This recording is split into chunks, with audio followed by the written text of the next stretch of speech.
ቤተሰቦች እንዴት ናችሁ? ዛሬ በራስ መተማመናችንን ስለማሳደግ እናወራለን። በራስ መተማመን ሲኖርህ ያመንክበትን ታደርጋለህ።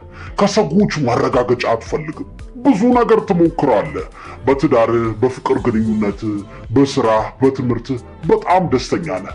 ምክንያቱም ያመንክበትን ነው የምታደርገው። ስሜትህ እንዲቀየር ከሰዎች ማረጋገጫን አትጠብቅም። አንዳንዴ አይታችሁ ከሆነ በጣም የምትፈልገውን ትልቁ ምኞትህን ለሰዎች ስትነግራቸው ኧረ እባክህ የማይመስል ነገር ነው ይሉሃል። እብድ ነው፣ የምኞት ሰው ነው ይሉሃል። ካሳካኸው እድለኛ እኮ ስለሆነ ነው ይሉሃል። ካላሳካኸው ደግሞ አላልኩህም ነበር ብዬ ነበር እኮ ይሉሃል። አየህ፣ እነሱ በአንተ ከማመናቸው በፊት አንተ በራስህ ማመን አለብህ። የመርከብህ ካፒቴን አንተ ነህ። ሕይወትህን ከፍም ዝቅም የምታደርገው አንተ ነህ። ለምን ከነሱ ትጠብቃለህ? በራስ መተማመን ካለህ ግን ከማንም አትጠብቅም። እንዴት አድርጌ ካልከኝ በደንብ ስማኝ። በጣም የሚጠቅሙህን ለኔ ለራሴ ለህይወቴ የጠቀሙኝን የኔን በራስ መተማመን ከፍ እንዲል ያደረጉትን አሪፍ መፍትሄዎች ይዤላችሁ መጥቻለሁ። እንደምትወዷቸው እናንተም ወደ ህይወታችሁ እንደምትተገብሯቸው አልጠራጠርም። አፕሊኬሽን ሰርተናል። መጽሐፍ እንድታነቡ የሚያደርጋችሁ ያው ምርጥ መጽሐፎችን ጭነን ጠዋትና ማታ አሪፍ አጫጭር መልእክቶች እየገባላችሁ የምትጠቀሙበት አፕሊኬሽን ነው። ኢንስፓየር ኢትዮጵያ ይባላል። ፕሌይ ስቶር ላይ ገብታችሁ ዳውንሎድ አድርጋችሁ ስልካችሁ ላይ መጫን ብቻ ነው ከእናንተ የሚጠበቀው። ያው በቴሌግራምም እንደምታገኙን የታወቀ ነው። ጠዋት ማታ አነቃቂ መልእክቶች፣ አጫጭር ጽሑፎችን እንልካለን ወደ እናንተ። ለኢንስፓየር ኢትዮጵያ አዲስ ከሆናችሁ ቻናላችንን ሰብስክራይብ አድርጉ። ሰብስክራይብ ስታደርጉ ደግሞ የደወል ምልክቷን ወይም በተኗን መጫን አትርሱ። አዳዲስ ቪዲዮ እንዲደርሳችሁ አብራችሁን ቆዩ።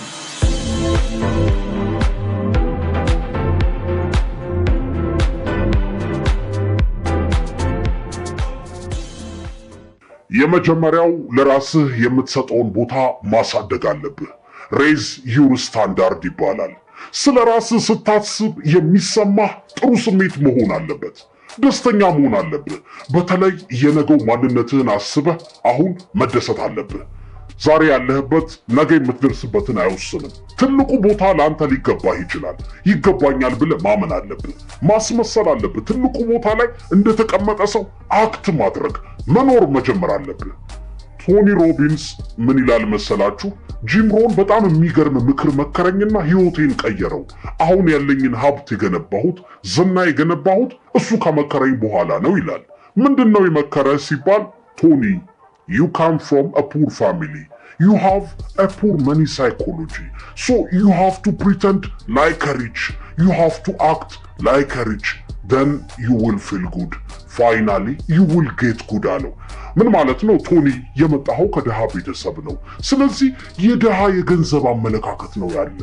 ስለዚህ እንደ ሀብታም አክት ማድረግ፣ እንደ ሀብታም ማስመሰል አለብህ። ያኔ ጥሩ ስሜት ይሰማሃል።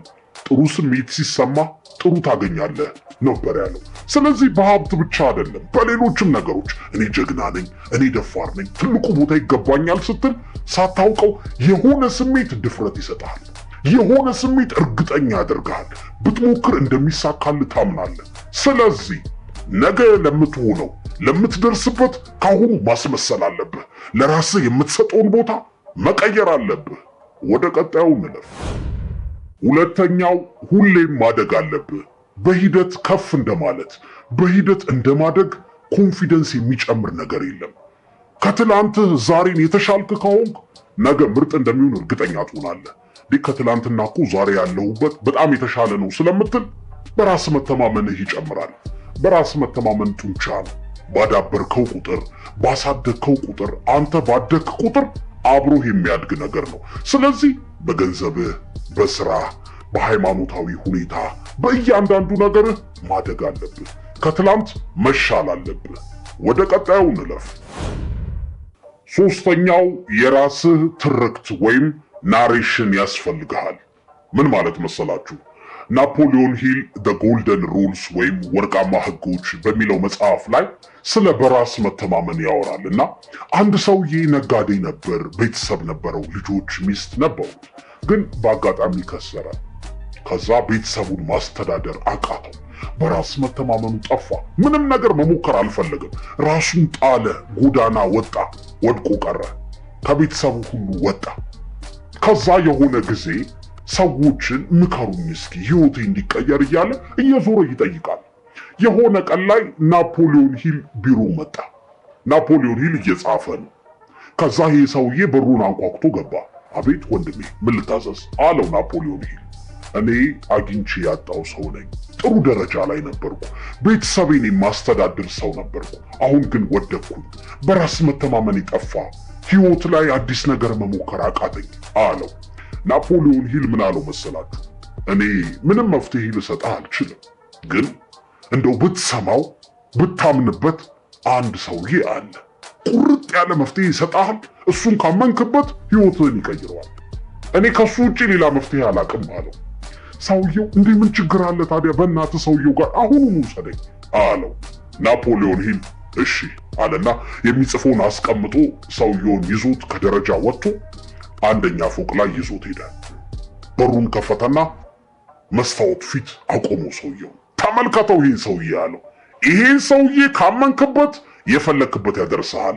ይህን ሰውዬ እንዳትጠራጠረው፣ የሚልህን እመነው፣ በፍጹም እርግጠኛ ሁን በዚህ ሰው አለው። ሰውየው በጣም ገረመው። ፊት ለፊት መስታወት ፊት የሚያየው ራሱን ነው። ንገረው ለራስህ፣ አምንብሃለሁ፣ አልጠራጠርህም በለው አለው። ሰውየው ናፖሊዮን ያለውን ቃል በቃል ራሱን እየተመለከተ መስታወት ፊት ቆሞ እኔ ባንተ አምናለሁ፣ ከዚህ በኋላ ራሴን እቀይራለሁ፣ ምንም ነገር ብሞክር ቢበላሽ አሳካዋለሁ፣ ባንተ አምናለሁ፣ ባንተ እርግጠኛ ነኝ፣ ከፈጣሪ ቀጥሎ አለው። ሰውየው በአንዴ ስሜቱ ተቀየረ። ብታምኑኝም ባታምኑኝም ራሱን ወደደ። ለካ እኔ ራሴን እንደዚህ አምነዋለሁ፣ እወደዋለሁ እስኪል ድረስ ተገረመ። እመነው ተብሏል፣ አመነው በራሱ። መስታወት ፊት ቆሞ ተናገረ። ናፖሊዮን ሂል በሚቀጥለው ስንገናኝ የሆነ ደረጃ ላይ ደርሰ እንደሚሆን እርግጠኛ ነኝ አለው። ከ5 ቀን በኋላ አገኘው። ሰውየው የሚገርም አለባበስ ለብሷል።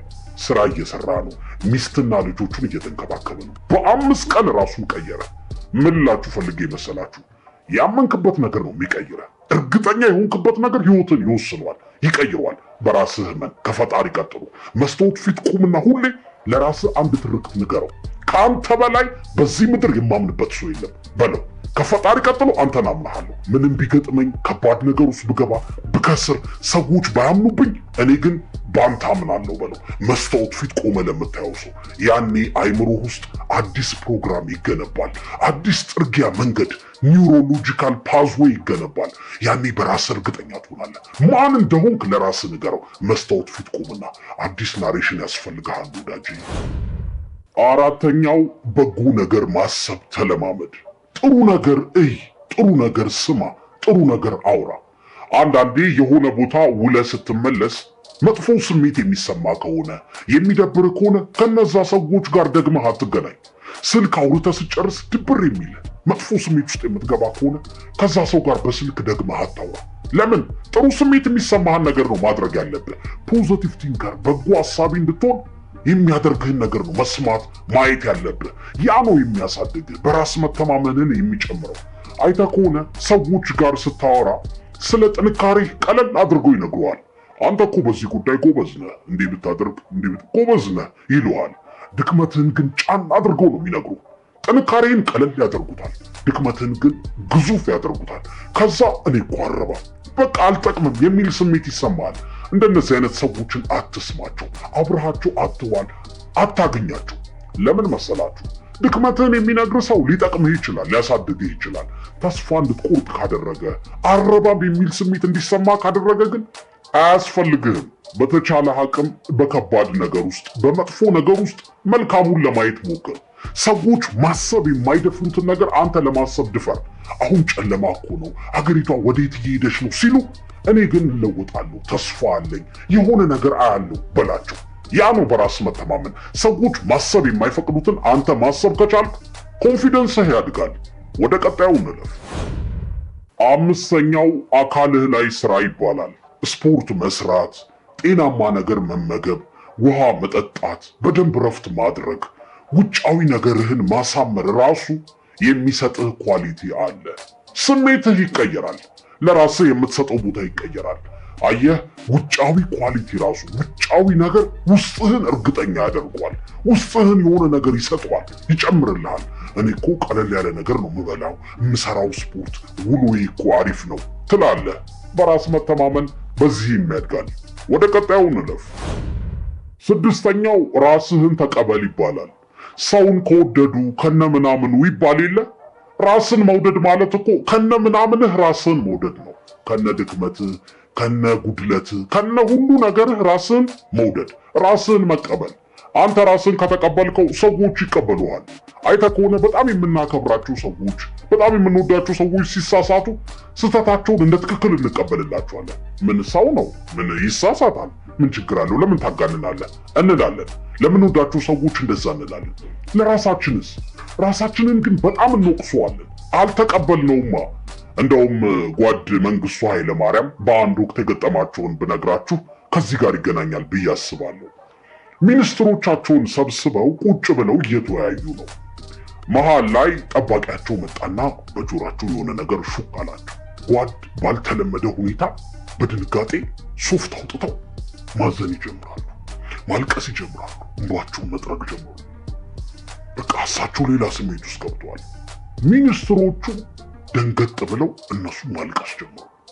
አንዳንዶቹ በቃ መጥረግ፣ የሚነፋረቁ ሁሉ አሉ። ብቻ መሃል ላይ ጓድ መንግስቱ ሐዘናቸውን ጨርሰው ጠራርገው ቀና ሲሉ እያለቀሱ፣ እንዴ እናንተ ደግሞ ምን ሆናችሁ? ምን ገጠማችሁ? እኔስ ሰው በጣም የምወዳት ዘመዴ እንደሞተች ተነግሮኝ ነው። እናንተ ምን ሆናችሁ ነው ተባሉ። ያው ትዕዛዝ መስሎን ነው ጓድ መንግስቱ አሉ። ምን ልላችሁ ፈልጌ ነው፣ በጣም የምናከብራቸው ሰዎች ጥፋት ቢያጠፉ እንቀበላቸዋለን። ለምን? እናምንባቸዋለን። ሰዎች አንተን ከመቀበላቸው በፊት አንተ ራስህን ተቀበለው። የሆነ ጥፋት ልታጠፋ ትችላለህ። የሚያናድድ ነገር ልትሰራ ትችላለህ። ጥፋትህን እመን። ከዛ በኋላ ለራስህ ይቅርታ አድርጌልሃለሁ በለው። ከዛ በኋላ ራስህን ተቀበል። ህይወትህን ትቀይራለህ። በራስ መተማመንህ ያድጋል። ወደ ቀጣዩ እንለፍ። ሰባተኛው ራስህን ከነገው ማንነት ጋር አወዳድረው። እኔ የምሆነው ምርጥ አባት ነው፣ ምርጥ አገልጋይ ነው፣ ምርጥ የቢዝነስ ሰው ነው። አሁን እንዴት ነው እየሆንኩ ያለሁት በል። ከነገ ጋር መወዳደር ስትጀምር ታድጋለህ። በራስ መተማመንህ ይጨምራል። አይተህ ከሆነ ብዙ ጊዜ ሰዎች ራሳቸውን ሲያስተዋውቁ ድክመታቸውን ያስቀድማሉ። አንተ እንደዛ አታድርግ። ስለ ኳሊቲ አውራ፣ ስለምትችለው ነገር አውራ። ከነገው ማንነትህ አንጻር ራስህን ቃኘው፣ ራስህን ፈትሸው። እንዴት ነው ግን የጊዜ አጠቃቀሜ ትልቅ የቢዝነስ ሰው የሚሆን ነው? የገንዘብ አያያዜ ውሎዬ እንዴት ነው ብለህ ራስህን ፈትሸው። ምንም ነገር ልትሰራ ስትል ሰዎች እድል ሲሰጡ ባትችለው እንኳን አልችልም አትበል። እችላለሁ በል። በቃ እችላለሁ በል፣ እሞክረዋለሁ በል፣ አደርገዋለሁ በል። ሪቻርድ ብራንሰን የተባለ በጣም ታዋቂ ቢሊዮነር ምን ይለናል መሰላችሁ? ሰዎች ብዙ ድል ሊያመጡልህ ይችላሉ፣ እማትችለውም ሊመስልህ ይችላል። ምንም ጭራሽ ባትችለው እንኳን አረ ችለዋለሁ ይሄ ቀላል ነው ብለህ ግባበት። የጊዜ ጉዳይ ነው፣ ማትለምደው ነገር የለም ይለናል። አየህ፣ ኮንፊደንስ በዜሮም ይገነባል። የሌለህን ነገር አለኝ በማለት ላለው ይጨመርለታል ነው ህጉ። አንተ ካመንክበት ህይወትህን ትቀይራለህ። በጣም ወሳኙ ነገር በህይወታችን ውስጥ በራሳችን እርግጠኛ መሆን ነው። በራስህ ማመን ነው። ምንም ችግር የለውም። እምነትህን ከቀየርክ አንተ ትቀየራለህ። በተለይ በቃ እኔ እኮ ከዚህ በፊት ያሳካቸውን አስብ። እኔ እኮ እንዲህ አድርጌ ነበር፣ እንዲህ ለራሴ ሆኛለሁ፣ ለቤተሰቦቼ ደርሻለሁ፣ ይሄን አድርጌ ይሄን ቀይሬያለሁ በል። ስኬትህን አስብ። ከዛስ ይሄኛው አያቅተኝም በል። ከዚህ በኋላ የሚመጣው በሙሉ አያቅተኝም በል። በራስህ እርግጠኛ ሁን። ያኔ በራስ መተማመንህ ይቀየራል። ቤተሰቦች፣ ያወራናቸው ነገሮች እንደጠቀሟችሁ እርግጠኛ ነኝ። በራስ መተማመን ቀላል አይደለም፣ በአንዴ አይገነባም። እንደ ጡንቻ በተለያየ መንገድ የምንገነባው ነገር ነው። ቤት ለመስራት ሲሚንቶ በቂ አይደለም፣ ብዙ ነገር ያስፈልጋል ቤት ለመስራት። ያንተንም በራስ መተማመን ለመገንባት በተለያየ አቅጣጫ መሳል አለብህ፣ መበርታት አለብህ። በሃይማኖትህ በጣም መጠንከር አለብህ። ጤናህ ላይ በጣም መስራት አለብህ። እውቀትህ ላይ፣ ልምድህ ላይ፣ ገንዘብ ላይ፣ ስራ ላይ፣ በዙሪያ ያለህ ግንኙነትህ ላይ በደንብ መበርታት፣ በራስህ ማመን፣ ነገሮችን መሞከር አለብህ። ያኔ በእርግጠኝነት በራስ መተማመንህ ይቀየርና ደስተኛ ትሆናለህ። ከሰዎች ምንም አትጠብቅም። ውጫዊ ነገር ያንተን ህይወት አይወስነው። ውስጥህ ያለው አቅም፣ እርግጠኛነትህ፣ ከፈጣሪ ጋር ያለህ ግንኙነት ግን ህይወትህን ሙሉ ያደርገዋል። አብራችሁኝ ስለቆያችሁ ስላደመጣችሁኝ በጣም አድርጌ አመሰግናለሁ። የትኛው ይበልጥ ተመቻችሁ? ከሰማችሁት ውስጥ ይሄ በጣም ይጠቅመኛል ያላችሁት ስለ በራስ መተማመን መፍትሄ የትኛው ነው? ከሰባቱ ውስጥ ኮመንት አድርጉልኝ፣ አነበዋለሁ። ስልጠና እንደምንሰጥ ታውቃላችሁ። ያው በራስ መተማመናችሁን ለማሳደግ፣ አመለካከታችሁን ለመቀየር፣ የጊዜ አጠቃቀም፣ የገንዘብ አያያዝ፣ ፓራዳይማችሁ፣ ለህይወት ያላችሁን እይታ ከፍርሃት እንድትወጡ፣ በድፍረት እንድትሞሉ፣ አዲስ ነገር እንድትሞክሩ፣ እቅድ እንድታወጡ፣ የዓላማ ሰው እንድትሆኑ የሚያደርግ ስልጠና አለን። ይህ ስልጠና የትም ሀገር ላይ ብትኖሩ፣ በምንም አይነት ሁኔታ ውስጥ ብትሆኑ፣ አውሮፓ፣ አሜሪካ፣ አረቡ ዓለም፣ አፍሪካ፣ ኢትዮጵያም ብትሆኑ ከስራ ሰዓታችሁ ውጪ ባለ ሰዓት ነው ስልጠናውን የምንሰጣችሁ። ከእናንተ የሚጠበቀው ዙም የተባለ አፕሊኬሽን ስልካችሁ ላይ መጫን ነው። ከዛ የበለጠ መረጃውን፣ ክፍያውን፣ መቼ እንደሚጀምር ማወቅ ከፈለጋችሁ ደግሞ እዚህ ጋር በምታዩዋቸው ስልክ ቁጥሮች በዋትሳፕ ወይ ደግሞ በቴሌግራም ሙሉ መረጃውን መጠየቅ ትችላላችሁ። በጣም አድርጌ አመሰግናለሁ።